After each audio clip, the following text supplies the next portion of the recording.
묻지 않아서 모르는 진리라는 제목으로 하나님의 말씀을 같이 묵상합니다.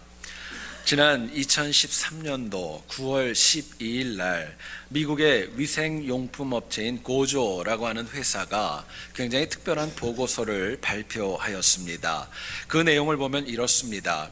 공중 화장실의 비누 가운데 25%가 공중 화장실 비누 가운데 25%가 변기물보다 더 더럽다 이야기를 했어요. 화장실 비누에 종종 배설물 또는 찌꺼기가 묻어 있어서 이로 인하여 구토, 열병, 설사 또는 유행성 감기에 걸릴 수 있다 경고하였습니다. 우리는 공중 화장실 비누에 대장균, 박테리아가 있다는 것을 아무도 상상도 못하고 쓸 때가 얼마나 많이 있는지 모릅니다. 특별히 액체로 된 비누의 경우에는 그 밑에 깔려있는 그 부분이 가장 더럽다는 것을 아는 분은 그렇게 많지 않습니다. 아마 제가 이 이야기를 들으면 아마 저희 교회가 다음 달에 비누 사용하는 비용이 아마 확연히 줄지 않을까 생각도 하면서 말씀을 써봤습니다. 여러분, 우리가 살면서 물어보면 더 깊게 알 수 있는 것들이 있습니다. 그런데 때로는 묻지 않아서 모르고 지나가는 것들도 우리의 삶에는 참 많이 있습니다. 화장실 비누 문제, 물어서 알면 유익합니다. 그런데 묻지 않아서 몰라도 좀 찝찝할지언정 이것이 영생에까지 영향을 주는 것은 아닙니다. 문제는 현대신앙인의 대부분들이 정말 물어야 될 것들, 영원한 것, 생명, 구원에 관하여 저희들이 묻지 않고 살아감에 있습니다. 바쁘고 분주해서 지금 당장 어떤 큰 영향이 없기 때문에 물어야 할 것들을 외면하고 살아갑니다.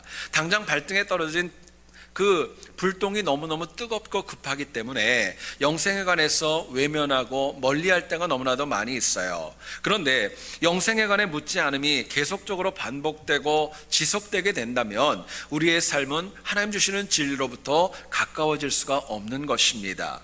여러분, 중요한 것은 순서입니다. 우리가 물어야 될 것 중에 가장 중요한 것은 순서인데요. 먼저 영생과 하나님 나라에 관하여 먼저 묻고 여기에 대한 확답이 있은 다음에 세상을 살아가는 방법은 달라지는 것입니다. 역으로 우리가 세상 것만 먼저 물어보고 필요한 것만 먼저 물어보고 영생을 외면한다면 나중에 우리들의 삶은 진리로부터 멀어질 수밖에 없는 것입니다. 본문을 보면 예수님은 수전절, 유대인의 명절 가운데 예루살렘 성전 안에 있는 솔로몬 행각에서 하나님의 말씀을 지속적으로 전하고 계십니다. 그런데 여전히 유대인들은 주님의 말씀을 거부했고 결국에는 돌을 들어가지고 주님을 치려고 하는 그 지경까지 갔습니다. 유대인들이 주님의 말씀을 안 들었던 거 아닙니다. 봤어요. 그러나 그들은 정말 물어봐야 될 하나님이 누구시고 예수 그리스도가 누구인지에 관해서 영생에 관하여 무엇인지 물어보지 않았던 것입니다. 그렇기 때문에 어쩌면 그동안 주님과 있었던 갈등과 어려움이 가장 극에 달해가지고 가장 위기가 극심한 지경에까지 갈 수밖에 없었던 거예요. 본문을 통하여서 우리가 진리를 놓치지 않기 위해서 정말 물어야 될 가장 근본적이고 중요한 질문이 무엇인가 본문을 통해 같이 한번 알아보기를 원합니다. 첫 번째로 생각할 것은요, 우리가 하나님이 누구인지 묻고 살아가야 됩니다. 많은 분들이 우리가 믿는 하나님이 누구인지 묻지 않기 때문에 진리로부터 멀어질 때가 적지 않습니다. 오늘 본문은 하나님께서 어떤 분이고 어떤 일을 행하시는지를 저희들에게 말씀해 줍니다. 하나님은요, 죄인에게 영생을 주시는 분입니다. 당신의 백성을 어떤 누구에게도 빼앗기지 않는 능력의 하나님이십니다. 만물보다 크신 분이시고 독생자 예수 그리스도와 하나이고 또 한 분이라고 저희들에게 말씀합니다. 여러분, 우리가 믿는 하나님은요, 잊지 마세요. 가장 강력하신 분입니다. 가장 온전하신 분이고 그분만이 우리에게 생명을 줄 수 있는 유일한 분입니다. 그렇기 때문에 우리가 연약하고 부족하고 이민자의 삶이 힘들고 어려워도 그 하나님 붙들고 살아가면 가장 강력한 보호와 인도하심 가운데 살아갈 수 있는 것입니다. 그런데 굉장히 중요한 전제가 있습니다. 오늘 본문에서 이야기하는 하나님의 특성은 하나님에 관해서 다 이야기하는 것이 아닙니다. 사실은 일부, 정말 몇 가지 중요한 하나님의 그 중요한 특성 가운데 소수만 이야기하고 있다는 거예요. 여러분, 인간은 하나님을 알되 전부 알 수가 없죠. 우리가 하나님을 안다는 것은 일부입니다. 제가 강의 때도 그런 얘기를 참 많이 하는데요, 인간이 완전하게 이해할 수 있다면 그분은 하나님 아닙니다. 하나님은 우리가 이해할 수 있는 분보다 훨씬 더 큰 분이에요. 그렇기 때문에 우리는 매일 하나님에 관해서 더 많이 물어가셔야 돼요. 더 많이 알아가셔야 돼요. 그게 신앙생활입니다. 오늘의 문제는 성경에 기록된 하나님도 모르고 말씀으로 선포되는 하나님에 관해서도 무지하고 물으려고 하지 않습니다. 더 큰 문제는 제대로 알지도 모르면서 하나님에 관하여 의문으로 나아가지 않습니다. 알려고 하지도 않습니다. 그나마 아는 것도 마음에 새기고 삶으로 실천하려는 의지도 얼마나 부족한지 몰라요. 그러나 하나님은 우리가 간절함과 갈급함으로 물을 때마다, 찾을 때마다, 구하고 두드릴 때마다 하나님을 알고 체험할 수 있는 확실한 길을 우리에게 열어주시는 것입니다. 여러분, 우리가 이 땅을 살아갈 때 묻고 살아가야 될 것이 얼마나 많이 있습니까? 그런데요, 어떤 경우에는 안 묻고 살아가야 되는 것도 많아요. 물어야 될 것도 많이 있지만 안 물어도 되는 것들이 사실은 많이 있어요. 그런데 성경은 얘기를 합니다. 다른 무엇보다도 하나님에 관하여 묻고 하나님에 관하여 알아가야 비로소 진리로부터 멀어지지 않고 진리 안에 살아갈 수 있다고 저희들에게 말씀합니다. 자, 그렇다면은요, 우리가 묻고 물어서 하나님에 관하여 알아가려면 과연 무엇이 필요할까? 어떻게 해야 될까? 하나님을 알아가는 방법이 무엇일까? 묻게 됩니다. 본문은 저희들에게 얘기해요. 우리가 하나님께서 주시는 모든 말씀을 믿음으로 받아들이는 것입니다. 믿음으로 받아들일 때에 비로소 하나님을 알아갈 수 있다고 이야기합니다. 본문에서 예수님은 하나님의 특성 가운데 일부분을 말씀하셨지만 유대인들은 그마저도 받아들이지 않았습니다. 영생을 주신다는 거 받아들이지 않았어요. 당신 백성을 빼앗기지 않다는 거 그냥 중요하게 듣지 않았어요. 만물보다 크다는 거 지식적으로만 알고 마음에 새기지 않았던 것입니다. 여러분, 오늘 본문을 보시면 유대인은 예수님의 모든 말씀을 다 보았습니다. 들었음에도 불구하고 결국으로 나아갔던 행동은 돌을 들었고 신성모독으로 주님을 치려고 하는 그 모습까지 가게 됩니다. 이유가 있습니다. 말씀을 듣는 것, 보는 것 중요합니다. 근데 더 중요한 것이 있습니다. 하나님 말씀을 내 것으로 받아들이는 것입니다. 내 것으로 받아들이는 거예요. 그게 더 중요한 것입니다. 주님, 이 말씀을 내게 주심을 믿습니다. 그렇게 말씀으로 받아들인 것, 내 것으로 받아들인 것만, 그것만 내 거예요. 그게 내 은혜인 것입니다. 그러나 어그러진 신앙인의 특징이 있습니다. 나를 공격한다고 생각해요. 나를 표적으로 여긴다고 생각합니다. 그렇기 때문에 주님 주시는 말씀을 받아들이기보다는 그냥 외면하고 거부하고 또 그 말씀으로부터 이탈하는 경우가 너무나도 많이 있는 것입니다.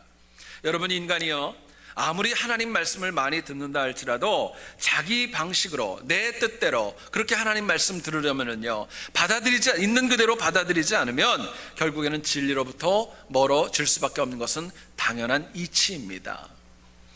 어떤 할머니가 택시를 탔습니다. 그러자 기사분이 할머니에게 이렇게 물어봤습니다. 어디 가시나요? 물어봤는데 할머니가 이 이야기를 듣자마자 갑자기 버럭 화를 내면서 운전기사를 책망하기 시작합니다. 운전기사가 너무 황당했어요. 무슨 말을 했길래 저분이 저러나? 그래서 왜 그러느냐 이유를 물어봤더니 할머니가 이렇게 대답하더랍니다. 어디 가시나요? 나 전라도 가시나다. 와, 어쩔래? 그러면서 막 짜증을 부리더래요. 여러분, 사람의 문제가 뭡니까?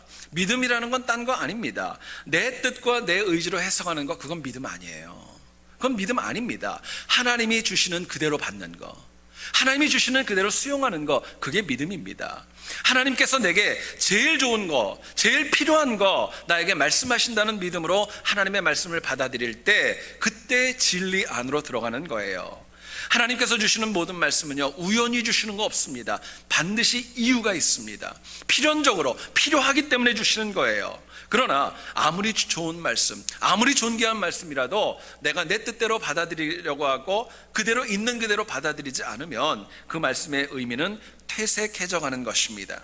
여러분, 사실 많은 신앙인들이 성경을 모르는 거 아닙니다. 말씀을 듣습니다. 그런데 그 내용을 주관적으로 해석합니다. 내 뜻대로, 나 편한 대로 받아들이기 때문에 하나님의 말씀이 내가 복음이 되는 거예요. 그게 문제입니다. 베드로가 밤새 고기를 잡았지만 아무것도 얻지 못했습니다. 이른 새벽이 되어서 얼마나 피곤하고 힘들고 허탈했겠어요. 그런데 처음 보는 예수님께서 그물을 정리하는 베드로에게 다가오셔서 말씀하셨습니다. 깊은 데로 가서 그물을 내려 고기를 잡아라, 이야기를 하셨어요. 여러분, 베드로 마음에 얼마나 큰 갈등과 정말 혼동이 있었을까요? 새벽에 깊은 곳에는 물고기가 없다는 것은 갈릴리 바다에 있는 사람들에게는 상식이었다고 합니다. 그런데 처음 보는 분이었어요. 형언할 수 없는 권위와 그 능력을 가지고 다가오셔서 말씀을 하시기 때문에 거부할 수도 없는 그런 갈등이 있었던 거예요. 근데 베드로는 놀랍게도 자기의 생각, 고정관념, 상식 다 내려놓습니다. 그리고 있는 그대로 주님의 말씀을 받아들였어요. 그러자 누가복음 5장 6절은 그 결과를 저희들에게 이렇게 얘기를 합니다. 그렇게 하니 있는 그대로 받아들이니 고기를 잡은 것이 힘이 많아 그물이 찢어졌더라 라고 말씀하세요. 여러분, 지금도 살아계신 하나님께서는 베드로에게 주셨던 은혜와 복을 우리에게도 주시고자 하시는 거예요. 우리에게도 주시기를 원합니다. 문제는 우리가 말씀 앞에서 얼마나 내 생각, 얼마나 내 것을 내려놓고 말씀 그대로 받는가, 이게 중요한 기준입니다. 여러분, 이 시간에 한번 내 자신에게 물어보세요. 내가 지금까지 살아오면서 내 마음대로 모든 것을 했는데 다 만족했다 그러면은요, 그대로 사세요. 괜찮아요. 그러나 이제부터라도 내가 조금이라도, 비록 나이가 들었고 연로했지만 좀 더 나은 삶을 살기를 원하고 좀 더 풍성하고 좀 더 신실한 삶을 원한다면요, 바꾸셔야 됩니다. 바꿔야 돼요. 그동안 살아왔던 내 삶이 말씀과 조금이라도 다르면 이제부터는요, 하나님 말씀 있는 그대로 받아들이는 지혜가 필요합니다. 왜요? 말씀만이 온전한 진리이기 때문에 그렇습니다. 하나님 말씀만이 능력이 있기 때문에 그래요. 이민자의 삶이 힘들고 곤고한 거 모르지 않습니다. 먹고 사는 문제도 중요합니다. 그러나 그것보다 더 중요한 것은 정말 내가 어떻게 하면 하나님을 알아갈 수 있고, 어떻게 하면 영적으로 깊어질 수 있고, 어떻게 하면 진리 안으로 들어갈 수 있는가, 그거 먼저 물어보셔야 돼요. 어떤 책을 보니까 사람이 하나님을 더 깊게 알아가고 말씀을 받아들이는 4가지의 단계가 있다고 합니다. 한번 들어보세요. 첫 번째는요, 하나님의 말씀을 단지 듣는 단계입니다. 여러분, 구원과 영생의 시작은 말씀을 듣는 곳에서 비롯되는 것입니다. 두 번째 단계는요, 말씀을 경험하고 순종하는 단계입니다. 말씀을 경험하고 순종하는 거예요. 여러분, 잘 들어보세요. 말씀을 듣는다고 다 구원받는 거 아닙니다. 말씀을 듣고 그 말씀을 받아들이고 순종할 때 하나님을 알아가고 구원에 가까이 가는 거예요. 성경은 그렇기 때문에 한결같이 하나님 말씀 그대로 순종하고 말씀대로 살아가는 영혼이 구원과 영생이 있다고 강조합니다. 세 번째는요, 자신을 발견하는 단계가 있습니다. 말씀을 통해 내 자신을 발견하는 거예요. 베드로는 시간이 지나면서 예수님을 향한 호칭이 바뀌었습니다. 처음에는 랍비여, 선생님이여 불렀죠. 그러나 시간이 지나고 주님을 만나면서 주님이라고, 주여라고 바뀌게 됩니다. 그분 앞에 한 번도 무릎을 꿇지 않았는데 무릎을 꿇고 나는 죄인이라고 고백을 하게 됩니다. 여러분, 이처럼 죄인이라고 고백하는 것은 불신자가 아니라 성령 하나님과 말씀을 받아들인 영혼만 할 수 있는 그 특권이고 은혜입니다. 마지막입니다. 말씀을 통해 우리가 얻을 수 있는 그 단계는 나누고 헌신하는 단계예요. 나누고 헌신하는 겁니다. 여러분, 신앙인은요, 은혜 받으면 특징이 있어요. 나눠줍니다. 베풀 수밖에 없어요. 전할 수밖에 없는 것입니다. 초대교회 성도들이 온전한 은혜를 받고 그들은 나누었고 공유했고 함께하였습니다. 여러분, 이처럼 우리가 진리에 이르는 믿음을 가지기 위해서는요, 말씀을 들으셔야 돼요. 순종하셔야 돼요. 나를 발견하셔야 돼요. 그리고 나누고 베푸는 삶으로 점점 더 깊어지는 신앙이 필요한 것입니다. 여러분, 이 시간에 한번 물어보세요. 나는 이 4단계 가운데 어디에 속하십니까? 어디에 지금 머물러 있으세요? 여러분, 우리가 많이 쓰는 속담 가운데 그림의 떡이라는 말이 있죠. 그림의 떡 먹을 수 있어요? 못 먹어요? 너무 어려운 질문이세요? 그림의 떡 먹을 수 있어요? 못 먹어요? 못 먹어요. 이건 먹을 수 없는 거예요. 성경은 하나님과 그 능력이, 권능이 굉장히 많이 있다고 저희들에게 반복합니다. 그런데 여러분, 신실한 신앙생활은 딴 것 아닙니다. 하나님의 은혜가 그림의 떡이 되는 거 아닙니다. 그림의 떡처럼 건드리지도 못하고 보는 거로 끝나는 거 아니라 내 것이 되어지는 거, 내 것으로 받아들이는 거, 그게 진리로 들어가는 것입니다. 인간은 누구나 바쁩니다. 이민자들 얼마나 많이 바쁘세요. 그래도 세상 것, 발등에 떨어진 것만 보지 마시고 하나님에 관하여 묻고 살아가는 은혜가 있기를 원합니다. 그리고 물을 때마다 하나님 주시는 말씀을 외면하지 마시고 내 뜻대로 해석하지 마시고 그대로 받아들이는 결단이 필요합니다. 여러분, 그러면 한 번뿐인 우리의 인생이 이 땅은 물론이고 내세까지 하나님 주시는 영생과 진리로 채워줄 줄을 믿습니다. 남은 우리의 삶이 항상 하나님의 말씀을 그대로 받아들이셔서 하나님을 더 깊이 알아가며 진리로 승리하는 우리 모두 될 수 있기를 주의 이름으로 축원드립니다. 두 번째로 생각할 것은요, 진리에서 멀어지지 않기 위해서 물어야 될 질문, 두 번째는 예수 그리스도가 누구인지 묻는 것입니다.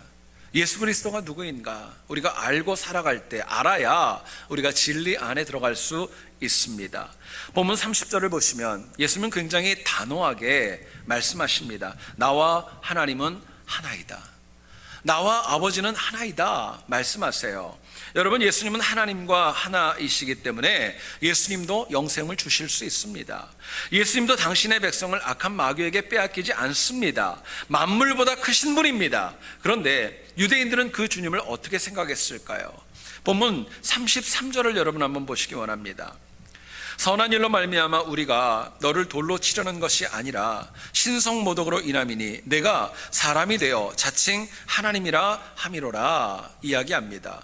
유대인들은요, 예수님을 거부했죠. 그분을 별로 그렇게 좋아하지 않았어요. 근데 인정하는 것은 있었어요. 그분이 선한 일을 하는 인간이었다는 거예요. 그래도 괜찮은 일을 하는 사람이라는 거, 이건 인정했던 거예요. 그런데 이들이 받아들이지 못한 것이 있습니다. 예수님께서 하나님이라는 거, 하나님이라는 이 사실만큼은 도저히 받아들일 수가 없어서 신성모독이라고 정죄했고 돌을 들어 치려고 했던 거예요. 여러분, 유대인의 문제가 있습니다. 하나님도 그들은 몰랐어요. 그러나 예수 그리스도가 누구인지도 묻지 않았기 때문에 그분에 관하여 전혀 알 수가 없었던 것입니다. 교회의 역사를 보면 451년에 칼케돈 공유에는 예수 그리스도를 이렇게 정의합니다. 예수 그리스도는 참 하나님이시고 동시에 참 인간이시다 이야기합니다. 여러분, 신학적인 선언이지만 이것이 우리에게 주는 적용이 적지 않습니다. 예수님께서 참 인간이다. 무슨 뜻이냐? 그분이 인간이기 때문에 우리가 당하는 아픔과 슬픔과 눈물과 고뇌와 기쁨과 즐거움 다 함께 할 수 있다는 것입니다. 우리를 이해하신다는 거예요. 그분이 참 하나님이다. 그렇기 때문에 죄인인 우리를 십자가의 보혈의 능력으로 구원과 영생을 줄 수 있는 분이라는 고백입니다. 굉장히 중요하죠. 문제는 현대 신앙인도 예수님에 관해서 무지하고 모르고 살아갑니다. 예수님에 관해서 많은 분들이 그냥 익숙해져 있습니다. 너무 많이 들어가지고 편안해져 있는 것이지 그분을 지식적으로나 영적으로 체험하고 온전히 알고 믿음 생활하는 영혼들은 많지 않다는 데 어려움이 있는 거예요.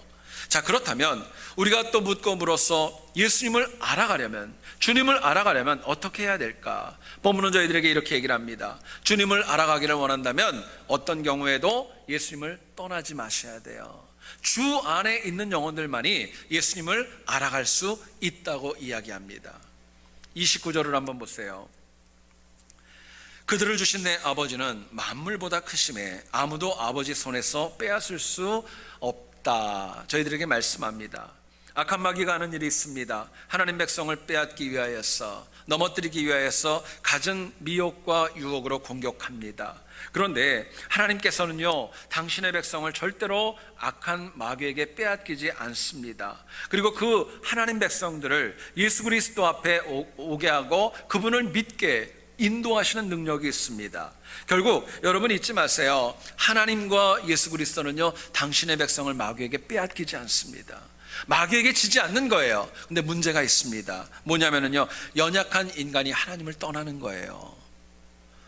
하나님은 빼앗기지 않는데 우리가 하나님을 떠나는 겁니다. 인간은 자유의지를 하나님께 부여받아서 하나님의 사랑과 빼앗기지 않는 능력이 있음에도 불구하고 하나님을 떠날 수 있다고 저희들에게 말씀합니다.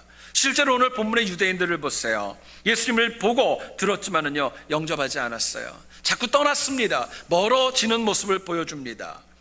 오늘날 현대 신앙인들의 문제가 있다면 입술로는 다 고백합니다. 하나님 사랑한다고, 하나님을 믿는다고, 그분만이 전능자라고 입술로 고백은 하지만 너무나도 쉽게 하나님을 떠나고 하나님으로부터 멀어지고 맙니다.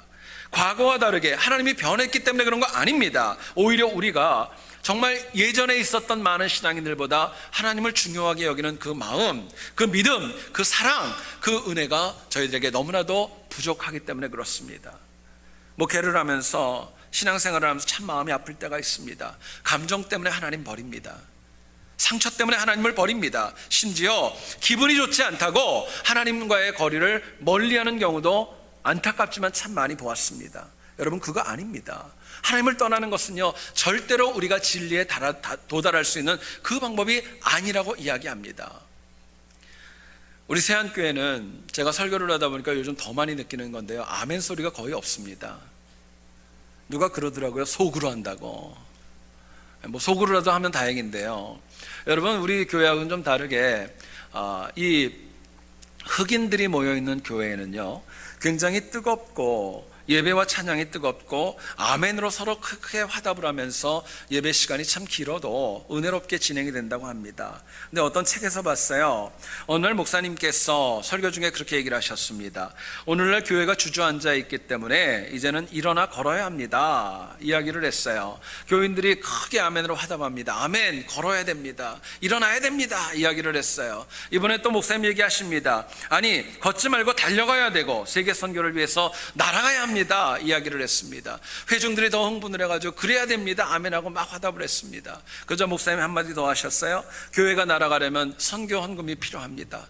우리가 좀 헌금을 좀 작정하고 하나님 앞에 드렸으면 좋겠습니다, 이야기하자 아무도 아멘 안 하더래요. 그리고 한 성도가 일어나서 얘기하더랍니다. 목사님, 그냥 우리 교회로 그대로 걷게 합시다. 여러분, 참 우스갯소리지만은요, 오늘 이 시대를 상징하는 그런 모습이 아닐까, 참 마음이 아팠어요. 여러분, 잘 들어보세요. 세상은 변합니다. 변할 수밖에 없는 거예요. 그러나 우리의 믿음은 변하지 말아야 됩니다. 우리 믿음은 변하지 말아야 돼요. 힘들고 어려운 시간이 있고 시험과 상처의 시간이 있고 괴로운 고통의 터널 중에도 믿음을 지켜야 된다는 것이 하나님의 명령이고 은혜입니다. 생각해 보세요. 자꾸 오락가락하는 영혼이 어떻게 진리에 도달할 수 있겠어요? 평생 동안 신앙생활하고 오랫동안 하나님의 은혜 가운데 있다가 밖의 것에 더 많은 관심을 가지는 영혼이 어떻게 진리 안에 살아갈 수 있겠어요? 여러분, 우리 주변에는 내가 상상하는 것보다, 내가 측정하는 것보다 더 많은 하나님의 은혜가 곳곳에 있습니다. 게다가 하나님은 그 은혜를 부족한 우리들에게 부어주시되 얼마나 많이 주시느냐? 당신의 아들까지도 주셨습니다. 하나님의 아들도 주셨어요. 그러나 우리가 그 은혜를 받아들이지 않고 너무나도 쉽게 주님을 멀리하고 떠나고 외면하는 데 어려움이 있는 것입니다. 본문을 보세요. 예수님은요, 십자가상에서 당하는 어려움, 많은 영혼들이 돌로 치려고 해도 믿음의 자리를 이탈하지 않았고 끝까지 자신의 자리를 지키면서 재구실하며 구원의 역사를 이루어 가셨습니다. 여러분, 우리가 영생을 누리려면, 진리로 나아가려면 참 인간이자 참 하나님이신 예수 그리스도와 딱 붙어 있어야 됩니다. 가까이 있어야 되는 거예요. 나와 주님의 영적인 거리가 내가 주님을 알아가는 척도로 나타나기 때문에 그렇습니다.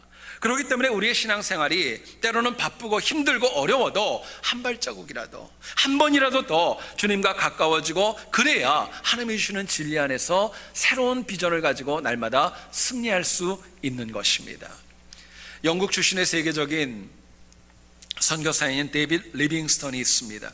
이분은 아프리카 복음화를 위하여서 정말 크게 하나님 앞에 쓰임을 받은 인물이었습니다.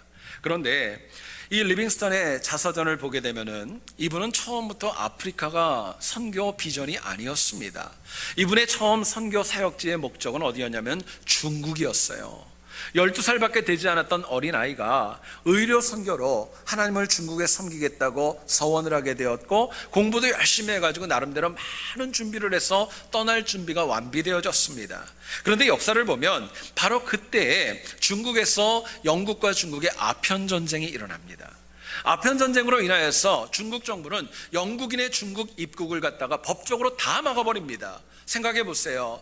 비록 어린 나이였지만 10년이 넘는 시간을 갖다가 하나님 앞에서 정말 중국을 위해 기도했고 엎드렸고 모든 것을 드렸는데 그 길이 막히고 말았던 거예요.